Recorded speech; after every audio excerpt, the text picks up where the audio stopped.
Good day, everybody. This is the March 14th, 2026 enhanced risk update for the severe weather outbreak that's coming up. Immediately, you can see in this graphic, it will be straight line wind driven.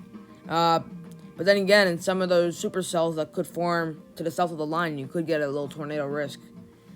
Now, I doubt hail or anything major like that will fall in this storm, and it's just because the updraft potential in this storm line won't be as severe as some of the other outbreaks. However, in the next outbreak after this, which will be covered in the next video, it could be a much greater risk for tornadoes and hail. However, this outbreak, which is an enhanced risk 3 out of 5, is driven by the strong wind risk. You could get gusts over 60 miles an hour. I would not be surprised if we see some 90-mile-an-hour warnings tomorrow, which is incredibly rare. I think the last time we saw that was back in the derecho of 2021 over in Ohio, which was a devastating derecho.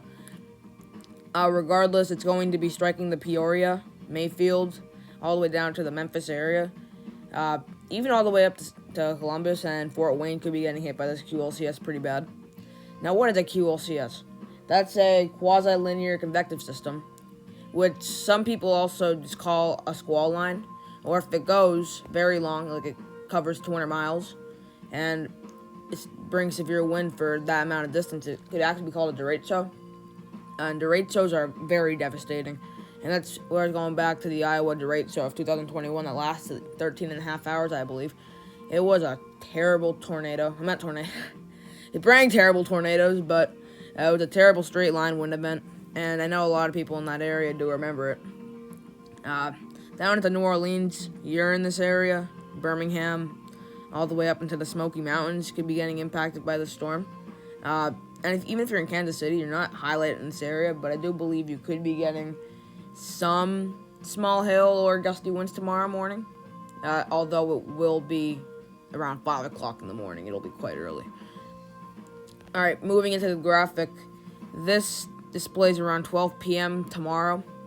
You can see the most impressive thing on here right now is actually the snow up in Montana, Minnesota, the Dakotas, Nebraska. They're in for a huge blizzard, and we'll cover that later in this video. However, the most displayable convective feature is actually over here in Chicago. You could see a squall line is actually moving through the city of Chicago, heading towards Grand Rapids. Gary, Indiana would just be battering up for this, and although this is unlikely to present the way it is shown, it just shows that straight line winds can actually form before this derecho, and it's just showing that this energy is in place, because when you're getting a cold front that's bringing a 50-degree difference in front of it versus behind it, it's going to create incredible lapse rates, and just really that thunderstorm fuel. Over in Missouri, you're getting light rain. You can see toward the backside, you're getting a line shape almost. That is the start of this QLCS, and you'll see this as we go through. We'll get much more severe. However, this time, it's just going to be rain. Could there be some rumble to thunder, perchance, in areas like St. Louis? Very well. And who knows, it could even, by the time it gets to St. Louis, it very well could be severe, because St. Louis is one of those wildcard cities, along with Peoria. It could either come in severe, or it could go in with just a couple of rumbles of thunder, and you're fine. Alright, heading over into 6 p.m. Obviously, that backside snow is absolutely incredible up here in Iowa, Minnesota, and Wisconsin. But you're getting this crazy squall line, and this is rumbling through Chicago. Big city. This is near Mayfield, Bowling Green. Memphis is battering up for it at this time. Even all the way down there in Little Rock, you could be getting some impacts from this storm line. On the backside, though, you can see these yellows. Those are the areas most likely to get some tornado activity. And the reason why I say it's going to be low is because you see the squall line's actually taking most of the energy. So they barely have any energy. They're going to be choked off by the squall line. In front of it, you could be getting some isolated supercells. That could also be tornado producers. But those will most likely bring the hail for you to get any. However, there's a very low chance of hail. It's the lowest the SBC could put out. That is severe. You're seeing this low is now undergoing bombogenesis here. This is around the city of Madison.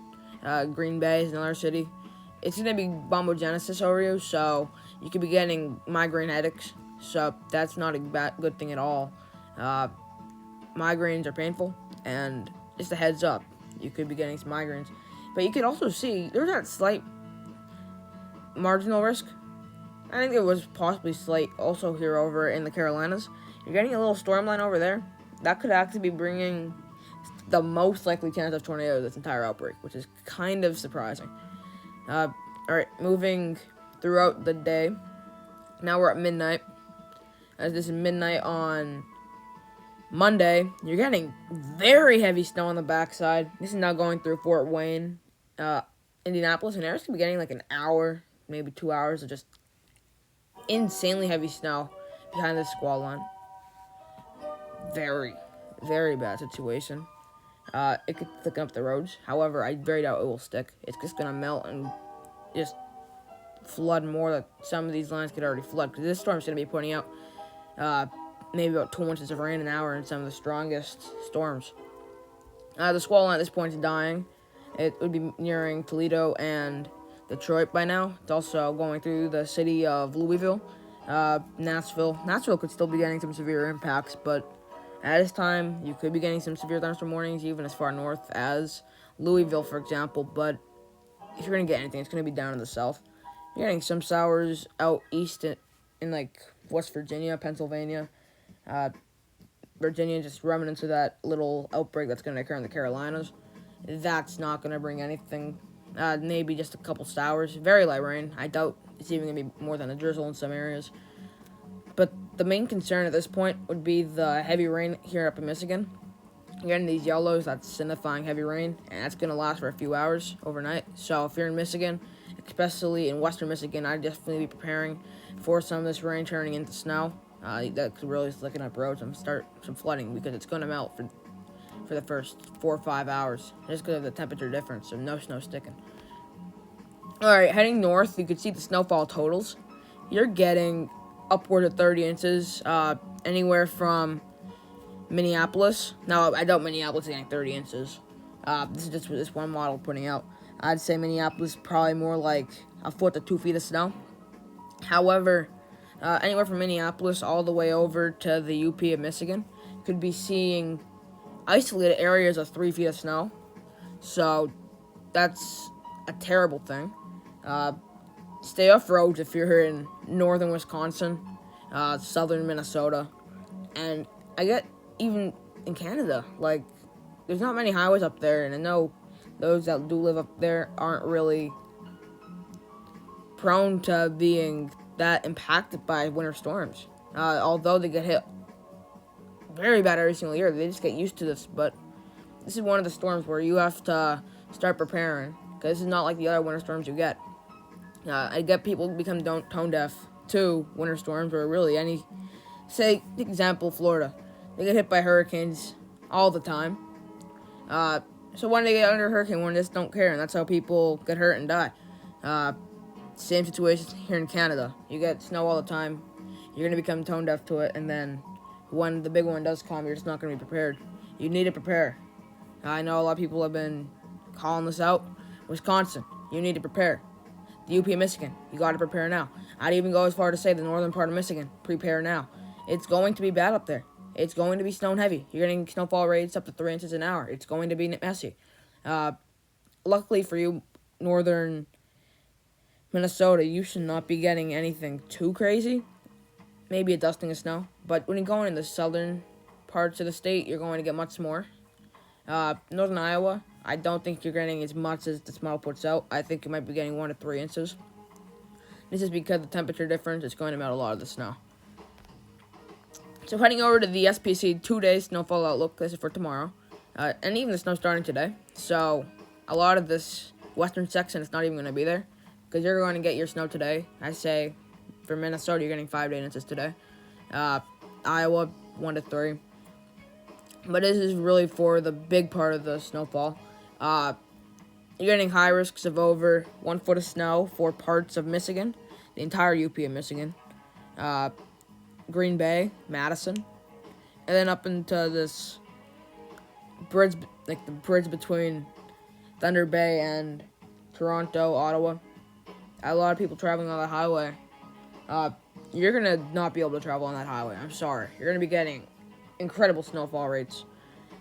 Could you be getting nearly 3.5 feet of snow in that area? Very well. It's going to be bad. So if you're in that area, sorry, you gotta start leaving now, or you're gonna have to hold off your plans because it's going to get bad.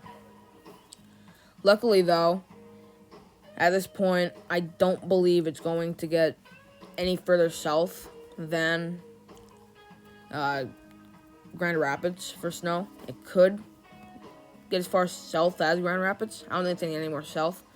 And this model's not even close to showing that. However, temperature fluctuations can bring it that 100 miles south.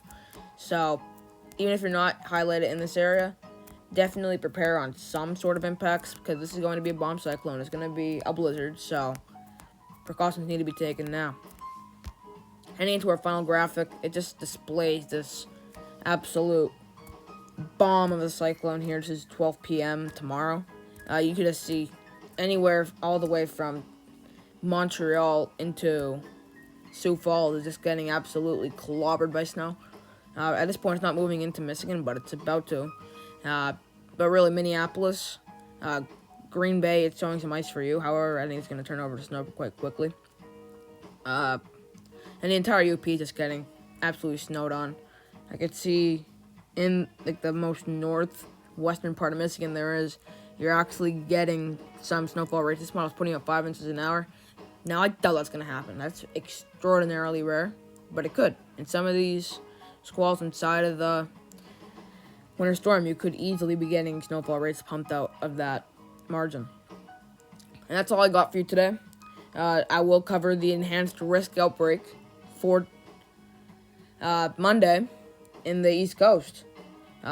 Stay tuned if you are in the states of Virginia, if you are in the Delmarva area, if you are in the DC area, if you're in Philadelphia, I-95, anywhere really south of New Haven, Connecticut, and anywhere east of Pittsburgh, you need to prepare because y'all are about to get absolutely clobbered by a possible straight line wind outbreak, tornado outbreak, and hail outbreak. Stay tuned. Have a great day.